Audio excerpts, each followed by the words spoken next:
Caesar, the crowd pleaser. If you need to pick me up, ladies, we gon' change your demeanor. Caesar, the crowd pleaser. We gon' do a little dance, we gon' make the naysayers believe us. Hey girl, had a long day, you tired from work. Throw me some dollars and I remove my shirt. You can touch me too, these are the perks. Free yourself, lose your mind and go berserk, and go berserk, and go berserk, and go berserk. Make way for the bad guy. What is up, everyone, and welcome to another episode of Crowd Pleaser, the podcast that brings you the inside scoop on what it takes to be a male entertainer in today's age. I'm your host, Caesar the Crowd Pleaser, and today is episode 52, where I'm going to be interviewing a good friend of mine and longtime dancer on the show. But as usual, we're going to do a little bit of housekeeping. So I want to mention Patreon. That's patreon.com/crowdpleaser. These are the people that are able to give back to the show, pledging as little as $1 a show, and getting all kinds of neat perks like behind the scenes footage and getting to hang out and select future topics and things like that. So just want to say, all my patrons out there, you guys rock. And anyone that wants to sign up, it's patreon.com/crowdpleaser. It's very much appreciated. Next is La Bear Dallas. This is my home office where I operate 5 nights a week, Wednesday to Sunday. You name what kind of festivity you have, and we are the place for it. All things ladies, we got it. Bachelorette parties, birthday parties, divorce parties, promotions at work. You need it. We can put your girl up on stage, or we even do private parties, so check us out. All right, so I want to introduce my guest today. He has been dancing for 4 years and has a side job as a professional photographer. Fantastic performer on stage, brings a ton of energy. He was on my reality show, if you tuned into that a year ago. I want to welcome on the show Suave the Dream. How you doing, Suave? Pretty good. How about yourself? Doing well, man. Doing well. I appreciate you taking some time out of your schedule. Oh, being no in town. problem. So, real quick, do you want to mention the gallery? All right, cool. Moving right along. All right, just wanted to double check. So, Suave is a good friend of mine. He's in town visiting, performed for our New Year's show, and he was here for our most recent event. He's just hanging out and stuff like that. Good to see him. Like I said, he was on the reality show, did a phenomenal job. The stint he was there before getting voted off, and he's just continuously upgrading, improving himself both in and outside the club. And yeah, so I wanted to have him on the show. Hopefully you guys enjoy this interview. So let's start at the beginning. So Ave, what got you into dancing? Okay, it's a very interesting story. It's a little bit different from, I guess, most other guys. But prior to dancing, I was working in retail, primarily women's retail. So I've worked for companies like, Michael Kors, Macy's. I've sold pretty much any, women's product you can name, handbags, shoes, dresses, even a few cosmetics. And I was, getting a little bit burnt out with retail. Okay. And, I was having a conversation with my uncle. And he suggested, hey, why don't you check this movie out? That movie he suggested was Magic Mike. And, I had heard about it at the time, but I was like, why would I watch that? Just like any other guy, like, why would I want to watch Magic Mike? That's obviously a women's movie, Mm-hmm. And he told me, well, it's actually a pretty good movie. I saw it with my girlfriend. It's, it's pretty good. And so I'm thinking, okay, why did you go, see that movie? And, that's when he told me he used to be a dancer. So my uncle actually used to be a dancer at, a club I used to work at in San Antonio. My father, he was actually a waiter at that club. No kidding. Yeah, wow. Yeah. He was, this was like in the 90s, I believe. This is when, my dad and my uncle were also in their 20s. And so, he suggested I watch that movie. So I said, you know what, why not? I can, watch it for free online. Went and saw Magic Mike, and I thought, oh, that's actually really cool. What they do, the performances, the shows, and everything. It's completely different from what a lot of female entertainers would do. Not saying it's better or worse. It's just different. Mm-hmm. So we different put on the target show. Audience. Yeah, exactly. Because entertaining women, I suppose, is a lot different from entertaining men in this industry. And I was like, oh, that's pretty cool. And that's when I asked him, okay, so why did you suggest that movie? And he says, well, there's a club here in San Antonio. You should, go work at it. At the time, the club was named Hardbodies Ladies Club. And, I thought about it and thought about it for a couple months. And I decided, why not? Let's try it out and see what happens. And originally, I wanted to get a job as a waiter. So I went on the, Hardbodies website and applied for a waiter. Never got a call back, and I said, you know what, I'm not going to just sit here and wait around for a response, how most jobs do. Hey, just sign out the online application, which is other words, you're going to just get bunched in with everybody else's application. Yep. So anyway, I just drove up there, and as I was driving up, I saw Jimmy Still, owner of the club. He was in the parking lot. I don't know what he was doing. He was, walking around. But, he looks, very friendly, very approachable guy in a cowboy hat. He was exactly how my uncle described him to be. My uncle knew him 20 years ago, but even still, just great guy, approachable looking. So anyway, I'm driving, and I knew immediately that was Jimmy Steele. And so, I'm like, hey, excuse me, I'm here for a job, whatever. And he looks at me and tells me, yo, just park right over there, walk right on in, and we'll, take a look at you. So park my car, go in, and that's when I meet our dance manager.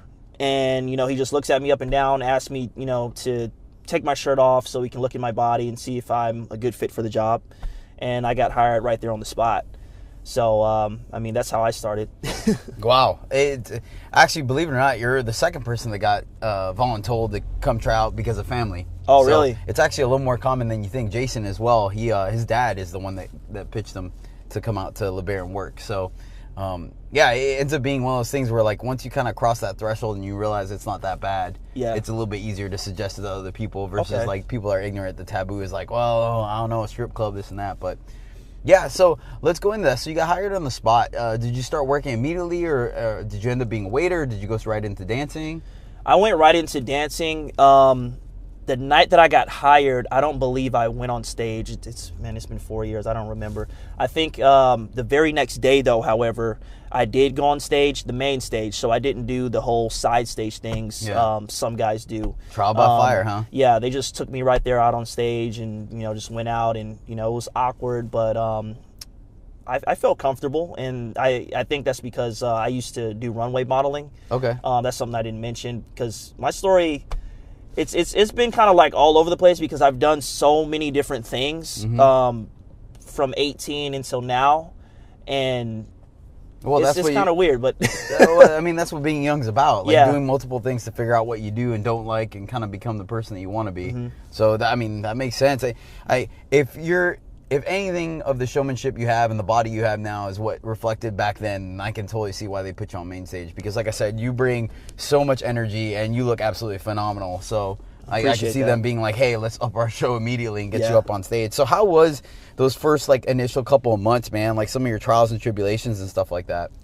It was very humbling because here I was, a guy who, I guess genetically speaking, I looked like someone who would be successful in the industry. At least that's what I was, told by, my uncle. And then, of course, the guy who hired me, me being the height that I am, 6'3", and having the model background.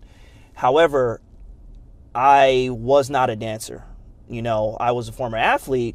I used to play basketball, but I had no experience dancing aside from just going to the occasional nightclub like everybody else, so didn't have any rhythm, any of that, even though, the stereotype is all black guys can dance, I'm not that guy. I had to learn the hard way how to dance. And how I learned was through observation, just watching other guys dance to different genres of music. And over the 4 years, I just try to continue to get better and better and better, because anytime I get involved in something, I try to take that thing seriously, but no, it's never really been like a passion or anything of mine. Like when I was young, I never thought of becoming a dancer. This was something that was completely like just new to me, what I mean? But had a lot of fun. First few months though, it was really just a major learning process and very humbling. You'll have those nights where you think, oh yeah, the women like me or whatever like that, and you go home not making as much as you were expecting to make. But yeah. One of the things I've mentioned multiple times on the show is because a lot of people do think that we have huge egos because of the business we work in, but at the same time, they don't understand that it's extremely humbling when when guys come in, typically being the most attractive guy in their group or being used to being the hottest dude in the room, so when they walk in, they get all the attention naturally. All of a sudden, when you're in a room filled with a bunch of above average guys, now you're just on par with everyone. And women have no problem like expressing that to you, you know what I mean? So you got to have some thick skin for sure. And the first couple of weeks can typically make or break somebody, especially when they're outside their comfort zone. You know, for me, it was just being the center of attention. I'm very in the background and kind of get things done behind the scenes kind of guy. So being center stage, wanting to pull all the attention you can is definitely eye-opening. So I can imagine, how did your dancing progress? Like, did it just kind of slowly come to you? Did you take classes? Did you rehearse a lot with the guys? Or did you just, through observation, practicing on side stage, all of a sudden, before you knew it, you're like, oh, crap, I can dance now? It was a combination of many things. So my first year, that was me just really understanding my own body. I think it's very important to understand your own body, because I don't think it's really possible to just force yourself to do what you see someone else doing, because you have to take into consideration, okay, you have a different bone structure, you're a different height, you're a different build, you have a different level of mobility. So certain things you can't execute the way other people can execute. So you have to figure out what little, I guess, cheats you can use to do certain movements that work with your body, if that makes any sense. So my first year was just getting comfortable with my body, getting loose, and also to just really getting used to being on stage. So that first year, I didn't become like any type of phenomenal dancer. I still didn't have any rhythm or anything like that. I just became more comfortable with my own body. Second year dancing, that's when I started to develop a little bit more of a rhythm. But again, it was just very, very slow progress. I got used to dancing to different genres of music. Before my second year, I couldn't dance the country at all.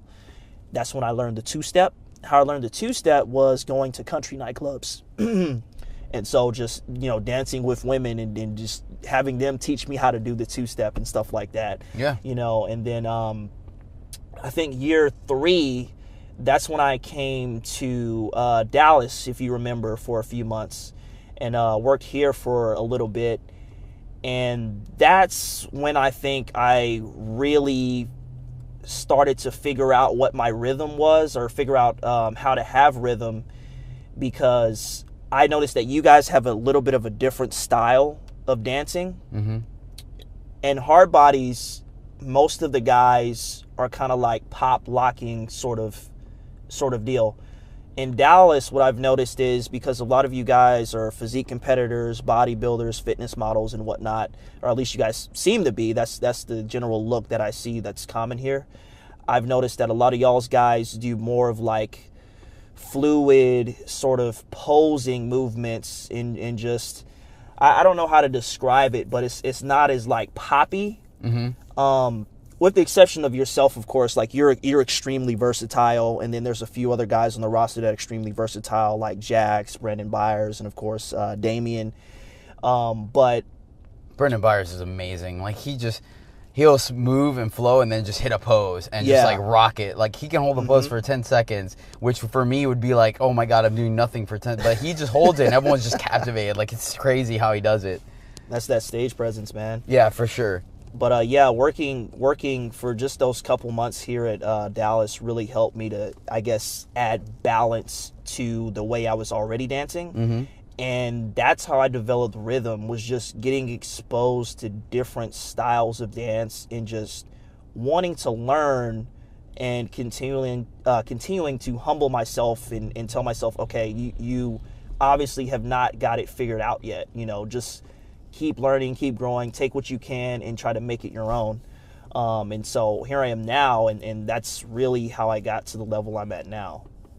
Well, I mean, shoot, your work's definitely paid off. Like I said, you're one of the top competitors up when you hit that stage, for sure. I catch other people watching you all the time. You captivate the crowd, man. So your hard work's definitely paid off. I appreciate it. So with that, let's tell me a little bit about, if you're willing to share it, your first show that you made, or first routine or skit.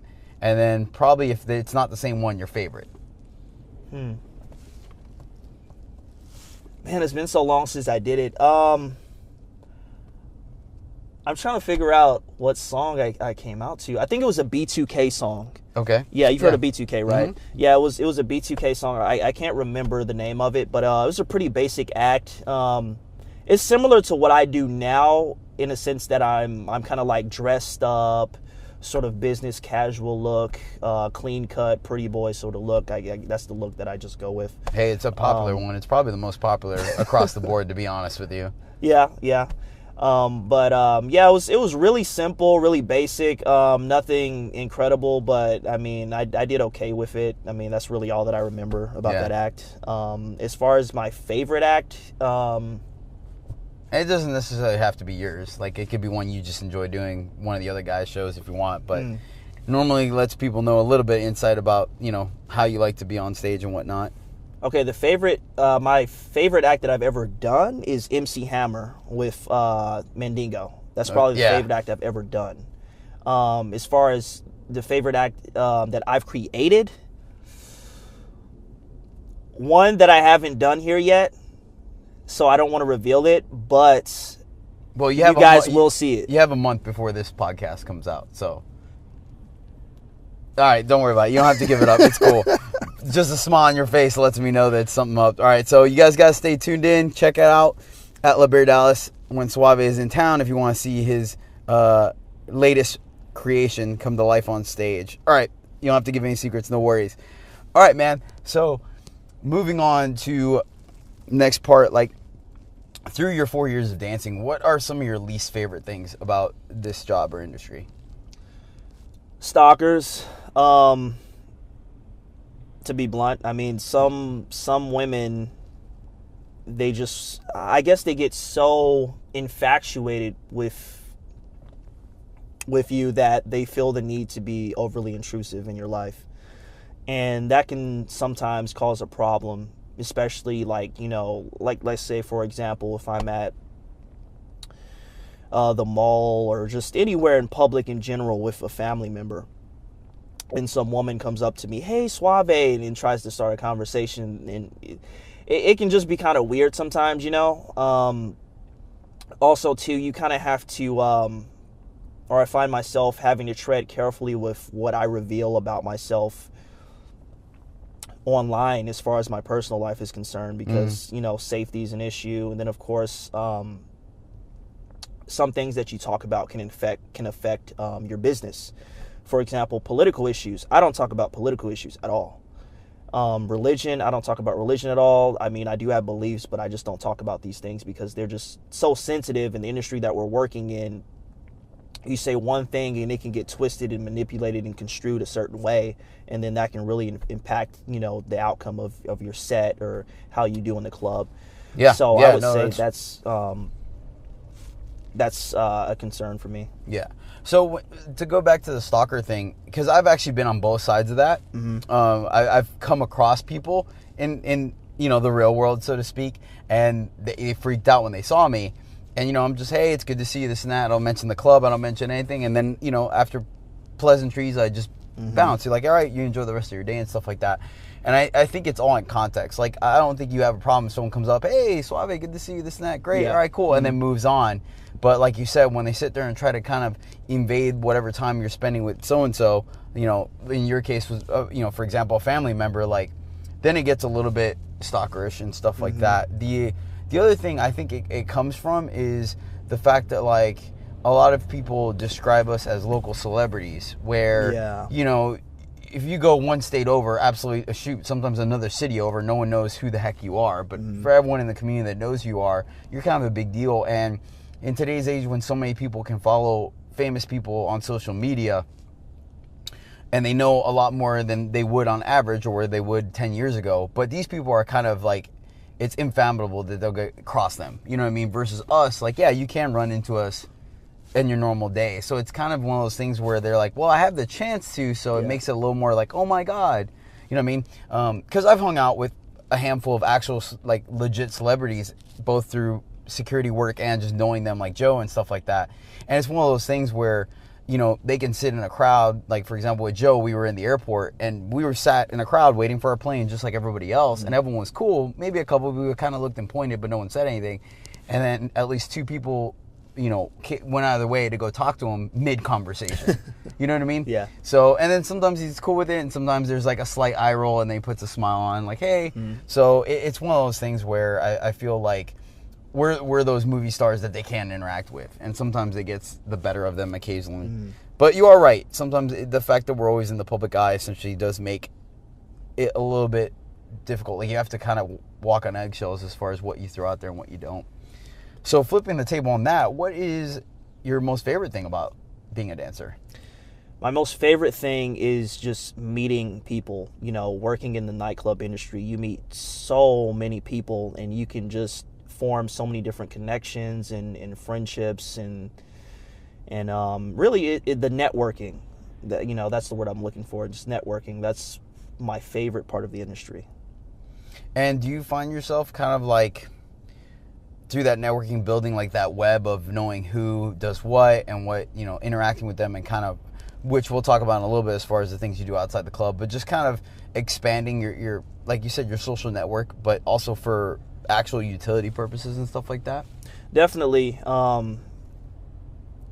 I personally feel like it's important to have something outside of the business going on.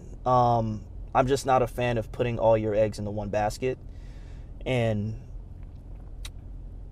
I don't know what everyone's, future is in terms of what they want to do with male dancing, but me personally, I'm young right now, but I'm not going to be young forever. And so I'm not looking to,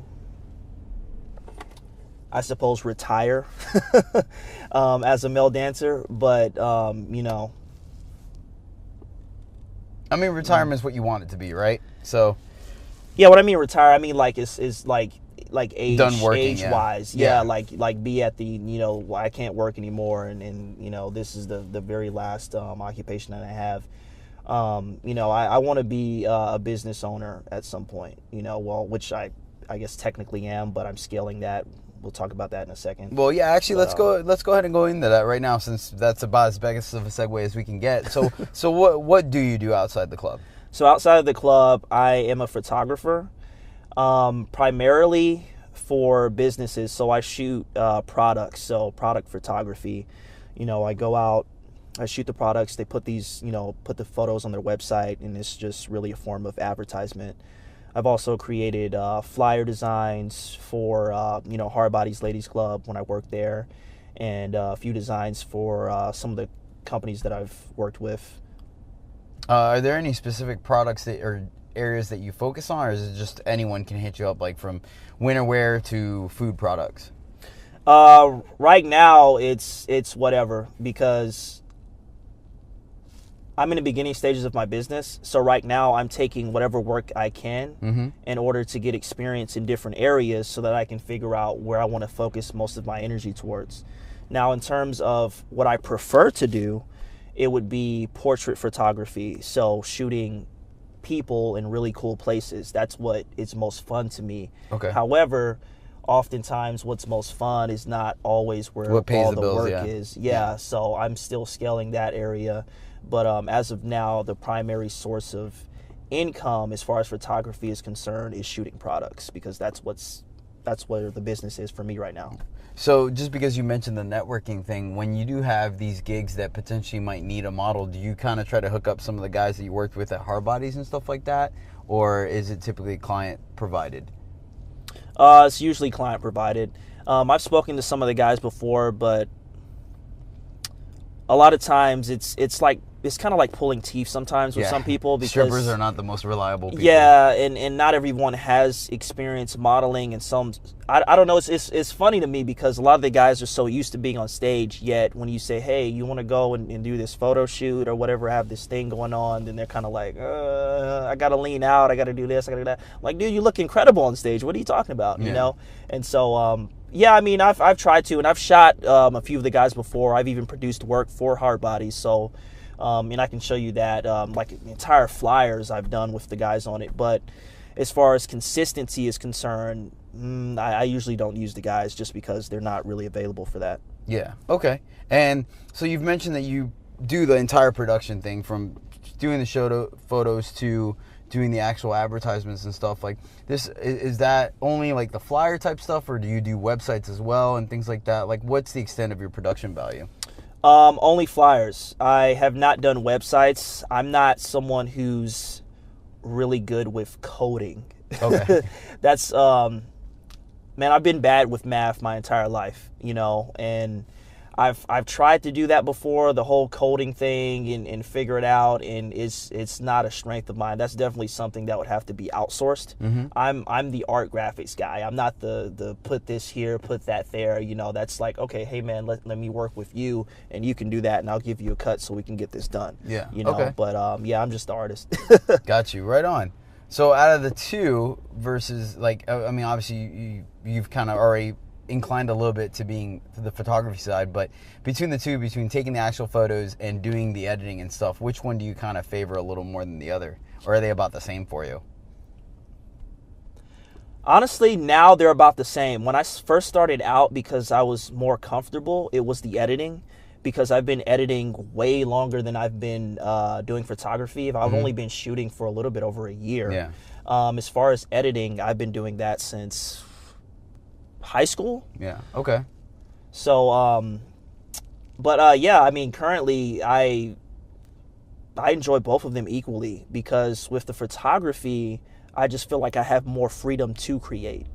So I don't have to go through another photographer. I mean, sometimes I do collaborate, but I just enjoy having that freedom. If I want to get up and go somewhere and then set up a tripod and then take a photo of myself or whatever, and then edit it, design something really cool, put it on Instagram or whatever, I can do that. And I enjoy the whole entire creative process. Yeah, got you. Yeah, it's actually funny because I've done both sides of it as well, and I still very much favor editing.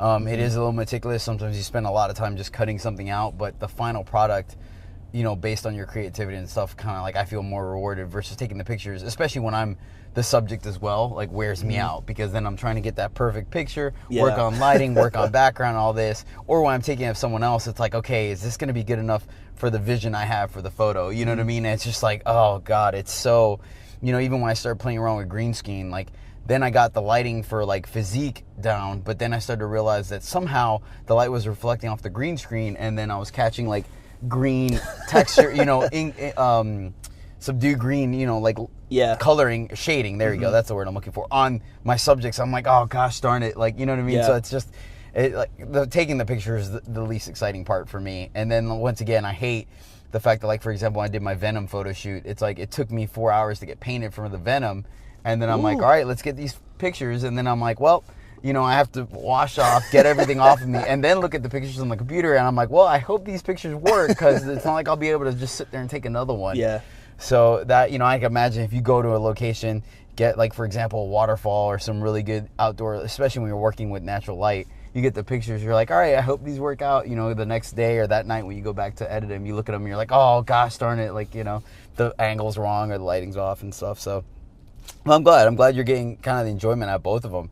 And do you kind of feel like now starting to lean towards this being another way to generate income? Do you think it has the potential of losing some of its excitement, just because, you know, a lot of people say that once you start doing something as a job, it kind of loses some of the fun? Or do you think it's enough of a passion and it changes enough to where you'll be able to kind of maintain that? For me, I feel like I can maintain it, and that's simply because my entire life I've been into creativity. I started drawing probably when I was like 2 years old, and I was that kid who was always in class getting in trouble for, you know, drawing in the back of the class, you know, hey, stay on task or whatever like that. Yeah. I was still an AB student, and that was part of the reason why I didn't care, because like I was doing well. I was like, well, if I'm doing well, then what does it matter if I draw, you know? But nonetheless, I'd still get in trouble for it and whatnot. So I've always been into art and creativity. So for me, it's fun to do. And I'm used to not even, you know, getting paid to do it, and it's just an extra benefit that I've figured out a way to get paid while doing it. Not very much right now, but hopefully in the future I can, you know, scale it, and this can be a primary source of income for me. Right on, man. Sweet. All right, brother. Well, that I think is going to cover the interview portion of the show. Do you have any words of wisdom for any upcoming entertainers that are interested in getting in the industry? Just do it. Try new things. Fair enough. All right. Well, I like to end the show with a worst and best event of the week. Reason being is you've been in this here long enough to know that people are always, once they find out what you do, like, oh my God, what's the craziest thing that's happened to you? When in reality, like when you do it long enough, nothing's crazy anymore because you see it 3, 4, 5, 20 times. You know, it's kind of like, oh, you're that person. Okay, got it. So I like to cover our least favorite event of the week, and I'll start off, give you some time to think of one, and then you're more than welcome to interject. For me, it actually happened last night, believe it or not. We were trying to put a girl up on stage for my shower routine, and the first girl they brought up apparently wanted nothing to do with it, to where she was standing there, but the whole time she was complaining she didn't want to do it, and her party was trying to convince her of it, and she didn't want to. So at some point, they managed to, I guess she might have just walked off, so they went to go find somebody else. They found another girl. I think she might have actually just came up to the DJ booth to tip Kaden, and he's like, go up on stage. So they put her in the chair, and long story short, she was apparently either extremely irritated or just straight up pissed off, because apparently she didn't want to get wet and I got her all wet. And like, she just stormed off stage and she didn't come back to the stage, and I never talked to her. I know she was there. I ended up seeing her towards the end of the night, but as far as she completely, and it, like, I actually felt pretty horrible about it, because of the fact that, like, I try my best to make every person that goes in the club, but even more so on my stage, make them feel special and appreciated and just, queen of the world for whatever amount of time they're on my stage. And the fact that I wasn't able to do any of that in any form or fashion for her. In fact, I didn't ruin her night because she was still smiling at the end of the night when I saw her again. But at least, the fact that she got irritated and pissed off at some point really kind of, for lack of a better term, kind of hurt my feelings. I was like, well, I hated the fact that I left a negative impression on somebody. So yeah, I mean, once again, I'm pretty sure between alcohol and other naked guys that she liked and had a crush on, she probably forgot about it after a while. But for a little while, for whopping 37 seconds, I felt pretty crummy about it. So that was my worst event of the week. How about yours? So we're doing worst and best, right? Yeah. At some point. Well, this is actually, I guess, all in one. All right, that's fair enough. Yeah. It's not even that bad. It's just, I guess, a minor inconvenience. So when I came here to Dallas last week, I showed up with just 2 pairs of shoes, the boots I'm wearing now, and a pair of dress shoes. So anyway, I decided to go visit this park because I wanted to go out and take some photos and explore an area I've never been to before. Mm-hmm. So I went to this park called Shoreline Trail. Really, really beautiful place. So anyway, I go there, and man, it's just like covered in mud. It's just insane how covered it is in mud. And so completely just ruined my boots for a while. But got some really cool shots, so I felt like it was worth it. But my boots were probably soaked for a couple days, and it took me a while to clean them up. Not the most exciting story in the world, but that was I guess best and worst of the week for me. Yeah. Hey, man, it's a thing. Our lives aren't completely lustrous and full of excitement every time. My best event, honestly, was just the New Year's event. You came up for it. It was a great time. It normally is. Everyone that showed up had a blast. The entertainers had fun. The guest entertainers had fun. The crowd had fun. The club made money, so the owner was happy. And, like, honestly, it was just great to have a bunch of my circus friends come out and perform, and just to wow a ton of people, to the point where even the owner is considering adding more apparatuses and stages and stuff for us to incorporate more of that in our shows if we want to. And, a couple of guys are even interested in taking various classes with, like, Lyra and stuff. So it was just super neat. I had a great time. It was probably the highlight of this year, if I could be cliche like everyone else, like new year, new me thing. But so far, yeah, that was probably the best thing. It was just a great night across the board. So. But yeah, man, that's dope, man. I wish I would have made it on Monday, dude. Yeah, it was a great show. Like, absolutely, I made it a point to watch. Some of them, it was the first time I was able to actually see them perform, because I've seen them do stuff in class or in rehearsal. But obviously, people are kind of like mentaling it a little bit more than actually like showmanship and seeing. But it was absolutely phenomenal. Like, I was blown away by everyone. It was a great time. So, yeah, all right, man, sweet. So, where can people reach you at? You can reach me at Ellison Editorial on Instagram. That is ELLISON Editorial on Instagram. Sweet. You can catch me on Facebook as Cesar Collazo, COLLAZO, and then Instagram and Twitter is CesarLabear7. Thank you guys so much for tuning in. Once again, don't hesitate to comment, rate, like, subscribe, all those things based on what platform you are listening to this show. Definitely share us with other people. There are a lot of people that are ignorant of this industry or curious. So turning them on to the show definitely helps us out as well as them. And you have something else fun to talk about with your friends.